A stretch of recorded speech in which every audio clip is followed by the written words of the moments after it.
Da 30 anni costruiscono il nostro futuro. Così recita uno dei tanti striscioni che hanno accompagnato il corteo che ieri ha attraversato le vie di Favara per protestare contro la chiusura dell'asilo Nido Baby Park.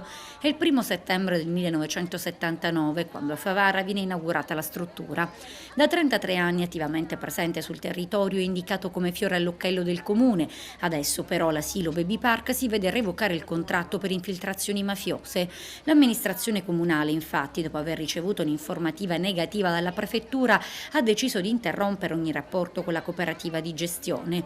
Una notizia che ha sconvolto l'intera opinione pubblica e così ieri i genitori dei bambini che frequentano l'asilo e quelli dei bambini che negli anni lo hanno frequentato, riuniti in un comitato, sono scesi in piazza per tenere viva l'attenzione sulla vicenda.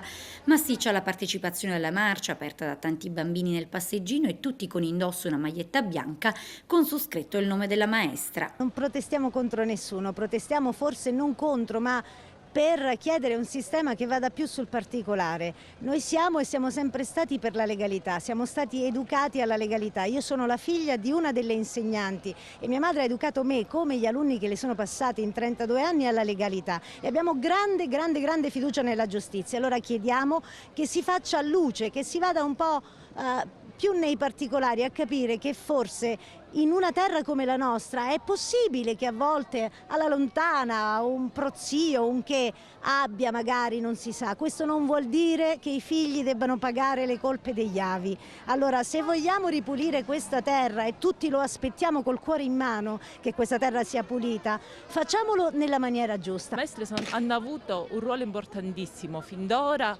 e fin dai primi mesi di tutti i bambini che frequentano l'asilo, perché sono riusciti a crescerli bene e soprattutto ad inserirli socialmente all'interno di questa struttura che è mantenuta benissimo. Accanto a mamme e bambini, presenti anche alcuni nonni scesi in piazza a manifestare, convinti che la chiusura della struttura rappresenti un arretramento per la società favarese, che sarebbe così privata di uno dei pochi servizi di cui possono ancora godere i cittadini.